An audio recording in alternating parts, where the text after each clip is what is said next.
Dixie, what are you doing? You're not really helping much. Go grab some wrenches. That dog's not gonna do anything. So here's what I got going on, guys. See the Wrangler? So when I put the rough country suspension lift on there, they advertised it as a 2.5-inch lift kit. I don't remember seeing anywhere in the materials. Maybe if I dug a little deeper I would have found it, but they sure didn't, try to put it out there that the truth is you get 2.5 inches only in the front. In the rear, you get 2-inch spacers. So as you can see, it's not bad. It's kind of level. The front, if you actually measure it, the front's actually a little bit higher than the rear, but visually it doesn't look too terribly bad. The problem is that on these types of vehicles, pickup trucks and SUVs, they engineer some payload and some towing capacity into the suspension. So they figure that if you put a few 100 pounds of gear in there, or if you hook a utility trailer or jet skis or a small boat or something onto the back, you're going to have some natural sag in the suspension. And so from the factory, these things have a 1/4 inch, at least that's what this one was. This is a Sport S model, and when I measured it, it had a 1/4 inch of extra height in the rear versus the front. And that little bit of rake in the rear obviously was meant to give you some buffer for towing and for hauling things. As it sits here with this rough country kit on there, you have no buffer. In fact, you're already a little bit negative because you're already a little bit lower in the back than you are the front, which personally I can't stand it. Now, if you're going to run aftermarket bumpers on the front and a winch and all that kind of stuff, it'll probably settle out and you'll be just fine. And maybe that's what these guys at Rough Country were thinking when they engineered this kit. But for me, since this is a lease and I'm going to, when I turn the thing back in, I'm going to pop the lift kit off of there and the wheels and tires off of there and keep them. I'm not going to go crazy with this Jeep and put all kinds of aftermarket parts on it. So more concerning to me is the ability to maintain that factory rake back there so that my headlights aren't shining up into the sky when I got a trailer on. So then the question became, okay, how do I get just a very small amount of lift in the back? I just need like a 1/4 inch, maybe a 1/2 inch is all I need to add to the rear to get that factory stance back. How do I go about doing that? Obviously I could buy an aftermarket set of spacers and pay a lot of money for them and replace the whole rear end, but I didn't really want to do that because that's a lot of money and I've already spent money on this lift kit, so I didn't really want to do that. So I started thinking about other options, and I had this idea that I think is going to be a brilliant idea, but I don't know, we'll see. So what I did was, on the rear of the JL, you've got these insulators, depends on where you look as to what they're called. Okay, now if you can imagine the coil spring sitting here, these sit on top of the coil spring like that. All right, and then you got that little I don't even know what you call it, a little concave there that's meant to help you kind of locate the coil spring. Okay, so these things right here are about a 1/2 inch thick. Okay, and as you can see, they're stackable. Now I got this little bitty nub on here, but that's easy to take off. I'm just going to trim that off and get that out of the way, and then these things will be stackable. So what I'm going to do is the one that's already in there on top of the spring, I'm going to leave it there because it's also got that little indentation there to help you locate the coil spring, so you need that. So I'm not going to change that one at all, but what I'm going to do is I'm going to take this one and I'm going to shave that off with a Dremel tool and make it look like this all the way around. So I'm just going to take that off of there, and that way it'll be easy to stack. And so then what I'll have is 2 of these things sitting on the top of the coil spring like that, and then I'll pop it all back up in there. So this is going to give me the perfect amount of extra lift because, like I said, it's about a 1/2 inch there thickness, so that's a perfect amount of extra lift. They're dirt cheap. I think they're only like 15 bucks each. They're made out of rubber, so it's not going to affect the ride quality at all, and it'll be simple to do this. So I'm going to give this a shot and we're going to see if it works or not. Now, if you're kind of like me and you want to do this, here's the part number: 68273114AB is the part number, and this You can see it here on the decal, little sticker here. I don't know what happened to that sticker. It's got some oil or something on it, but anyway, so that's the part number on these things for the rear upper isolators on the coil springs for a JL Wrangler. So that's going to be the project, and hopefully once I pop those on there and double those up, it's going to give me that factory stance back. And Dixie is not helping at all, so I guess I better get to it. Alright guys, so it's the next morning. It's winter time, so days get short. Don't have much daylight after work. But here's what I did with the Dremel tool. I ended up actually using a bench grinder on these because the Dremel tool was taking longer than I expected. And like I showed you, I just kind of took that that detent that was off there, the little notch, you know, for the locating the coil spring. I just kind of shaved those down, and I kind of shaved the tops off a little bit. So now when you stack them, you know, they go together nice. And so now all I gotta do is I got the Jeep jacked up here because I needed to rotate the tires today anyway. So I'm gonna do that while I'm at it. But I got the Jeep jacked up here, and my plan is just to take the shock loose here. That's an 18mm bolt. Gonna take the shocks loose, and then I'm probably gonna go up there and take the sway links loose. And I'm gonna try to do this with the track bar connected this time. I took the track bar loose last time I did this. Made it really easy until it was time to put that back on.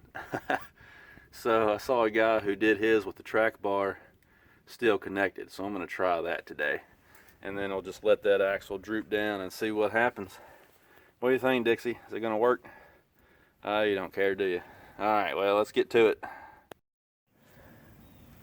Alright, so I had success leaving the track bar connected. All I did was disconnect the sway links and the shocks, and it drooped right out. Got the coil spring right out. So now all I'm going to do is take one of these that I modified, set it on there like that, and put it all back in, and that should do exactly what I'm wanting, which is just add about a ½ inch of extra height in the rear, get that factory rake back. So time to put it back together, see how it goes.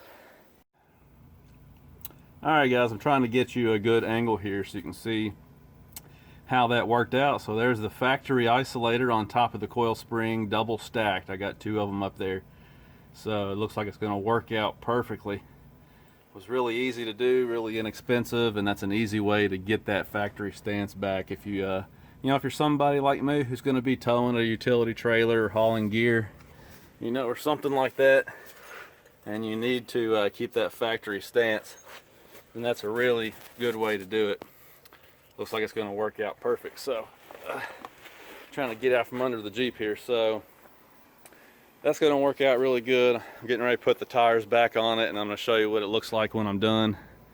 But while I was out here working on it, I figured it'd be a good time to go ahead and rotate these tires, because I've got about 5,000 miles now on these BFG KO2s. You can see the tread there, all kinds of tread left. Seems like the wear is pretty even across there. I'm gonna go get a tire depth gauge out of the toolbox here in just a minute and check them and see exactly how far they have worn in these first 5,000 miles. But I'm gonna go ahead and do a cross rotation on them today. I didn't buy a spare. I'm just running 4.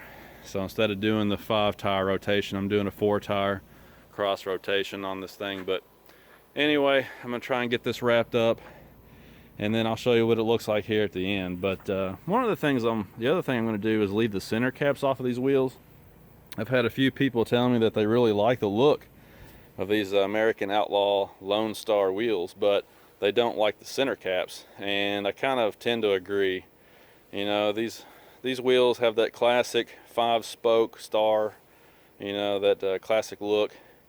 Kind of screams America, but the center caps were, yeah, I guess they were a little bit over the top. So I'm going to leave those off this time.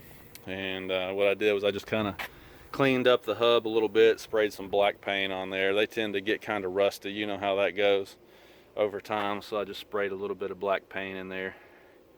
And then I'll probably take those lug nuts off, and I'm going to get some black lug nuts to put back on there too. And once I do that, they'll look pretty sharp. They might actually look better without the center caps, so we'll leave those off of there. But gonna get this wrapped up here, and then we'll take a measurement of the tire tread and see where they're at, and I'll show you what it looks like when it's all said and done. Be back in a little bit. All right, Dixie, what do you think? There it is. I'll try and get over here right in the middle, so hopefully the camera will do it justice. But so as you can see, the rear is now just slightly higher than the front, which is how it comes from the factory, which is what I wanted. Now again, a lot of guys don't like that. This is sort of personal preference, and if you're planning on putting some heavy bumpers on the front, a winch and all that kind of stuff, you may not want to do this. But if you're going to leave the front of your Jeep stock as far as equipment goes, and you're somebody like me that hauls gear, occasionally pulls a trailer, that kind of thing, this is the setup that I believe you want. Because now when I load up the rear, that 1/4 inch of extra height back there is going to sag, and it's going to be even going down the road. And then when you're not running with a trailer, when you're running empty, I think it still looks all right. No problems here. So worked out pretty good. Now, while I've got the gauge out, let's check these BFG KO2 tires. Again, if you watched the other video, you know these are the 285/75 17s. So it's basically the equivalent of a 34 1150, and these things are listed at, somebody correct me if I'm wrong, but I'm pretty sure that this size is listed at 15-30 seconds of tread when they're brand new. And as you can see, I'm between 13 and 14, so I'm at about, let me try one more spot here. Yeah, we're right between 13 and 14, pretty much like 13 and a half. So we've used about 1.5 30 seconds of tread in the first roughly 5,000 miles, which is not bad for an all-terrain tire in my experience, but it's not great either. I'm checking one of these fronts. Ooh, that one's down a little bit lower. That's almost right at 13. Now these were the ones that were on the rear, obviously, because I rotated them. These are down right at 13, so the rears have actually worn down to 30 seconds. That's interesting. I guess that makes sense because they're the ones that are the drive tires most of the time. So that's interesting. So the ones I had on the back have worn down to 30 seconds in the first 5,000 miles. Wow. And the ones that I had on the front have worn down 1.5 30 seconds, a little bit less wear, which goes to show you why you want to rotate these things every 5,000 miles, number one. But number two, that seems like a little bit excessive on the wear, especially for a tire that's really expensive and is claimed to be a premium tire. You know, I've run, if you've watched my other videos, you guys know I've run just about every all-terrain tire on the market, and usually I see less wear than that. I usually see about 1/32 for every 4,000 miles. So these tires seem to be wearing faster than average. Interesting. But I'll just keep them rotated and we'll see what kind of life we get out of them. I've been running them at about 28 to 30 psi, because that seems to be the sweet spot on these since they're bigger than stock. Right now they've got about 36 in them because I've been in and out of the dealership and I didn't want the TPMS light to be on, you know, so I've been running them at about 36, which is stock pressure, but usually I run these at about 30, so I'll probably drop them back down a little bit, but guess we'll keep an eye on it and see how it goes. That's going to wrap up my projects for today. I have to remember to torque these things now that it's back on the ground. I'm going to get the torque wrench out and put the torque spec where it's supposed to be on the lug nuts, and then I'll be wrapping this up and done for the day. So, all right guys, this video is getting long enough, so say bye, Dixie.